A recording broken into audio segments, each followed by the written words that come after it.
పట్టపగలే దొంగలు రెచ్చిపోయారు. ఇలా షోరూం తెరిచారో లేదో అలా దూసుకొచ్చారు. తుపాకీలతో బెదిరించి విలువైన బంగారు ఆభరణాలు, నగదు పట్టుకొని పరారయ్యారు. సమాచారం అందుకున్న పోలీసులు దొంగలను వెంబడించినా దొరకలేదు.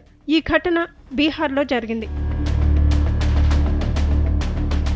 బీహార్ ఆరాలో ఉన్న బంగారు నగల షోరూంను రోజులాగే మార్చి 10న ఉదయం 10 గంటలకు తెరిచారు. కాసేపటికే ఓ 10 మంది దుండగులు తుపాకులతో షాపులోనికి చొరబడ్డారు. దుండగులు ముఖాలు కనిపించకుండా హెల్మెట్లు, మంకీ క్యాప్లు ధరించి తుపాకీలు చేతపట్టి షాపులోనికి దూసుకొచ్చారు. సెక్యూరిటీ వద్ద ఉన్న తుపాకీని లాగేసుకున్నారు. వారి వద్దనున్న ఆయుధాలతో సిబ్బందిని బెదిరించి షోరూంలోని 25 కోట్ల విలువైన నగలు, డబ్బును దోచుకెళ్లారు. సిబ్బందిలో ఒకరిపై దాడి చేశారు. ఈ దృశ్యాలు అక్కడున్న సీసీ ఫుటేజీలో రికార్డయ్యాయి.